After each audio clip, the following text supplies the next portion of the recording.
At ayun nga ho, nagbabalik ang inyong lingkod, Carlo Mendez TV. At ang pag-uusapan ho natin ngayong araw na ito ay itong GMA versus GMA nga ba ito?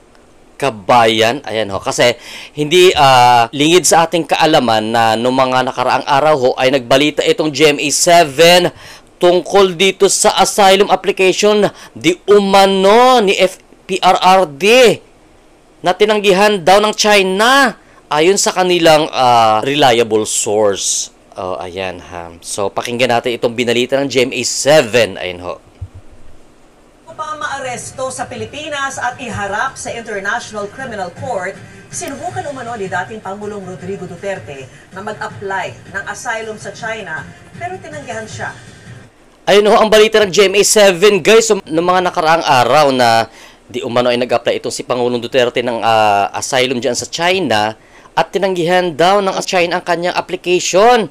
So, kahapon nga ho, ayan, lumabas sa balita ng China mismo na, eto, pakinggan ho natin guys na hindi totoo na nag-apply ng asylum itong si Pangulong Rodrigo Duterte sa kanila. Ayan. So, ano to?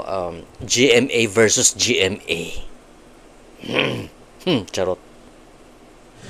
尔特先生赴香港系私人度假行程，中方从未收到所谓杜特尔特前总统及其家人向中国政府寻求庇护的申请。对于某些无中生有或别有用心的所谓知情人士透露，希望媒体朋友们认真甄别，切勿轻信。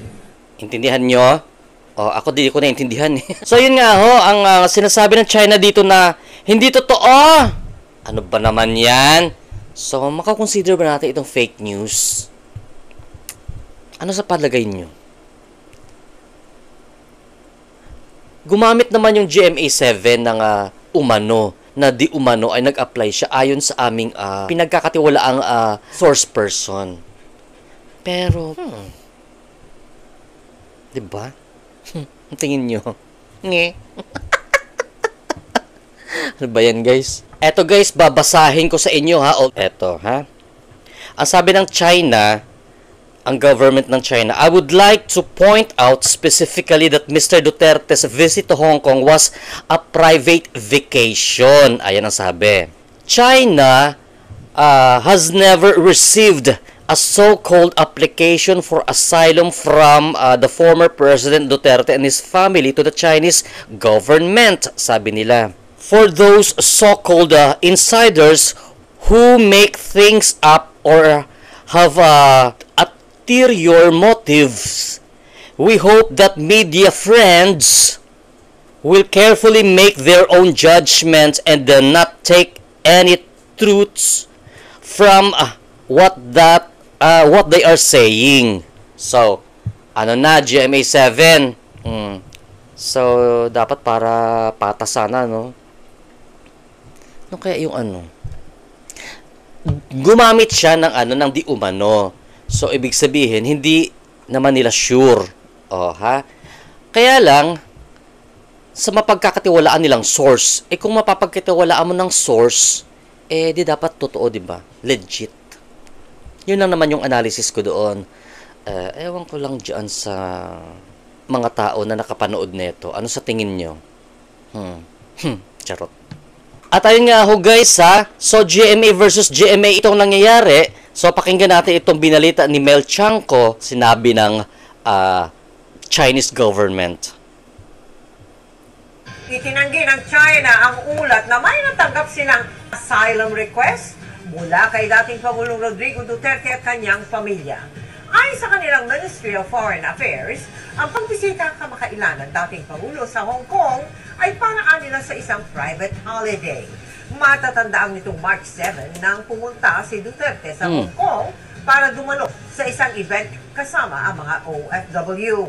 Sa araw din yun, inilabas ng ICC Pre-Trial Chamber 1 ang arrest warrant para sa kanya. March 11, nang arestuhin si Duterte pagka-uwi niya ng Pilipinas. So yun nga ho, ang sa akin lang, ang punto ko lang, dahil nga GMA versus GMA, dahil binalita na nila noong mga nakaraang araw na ito nga ay di umano si FPLRD. Gumamit naman, in fairness sa kanila, gumamit naman sila ng umano. Okay. Pero syempre dapat siguro bago nila inere ito talagang dig sila ng information na kung totoo or hindi, kasi nakuryente sila bigla nung inilabas ng Chinese government ang statement nila na walang katotohanan yaan.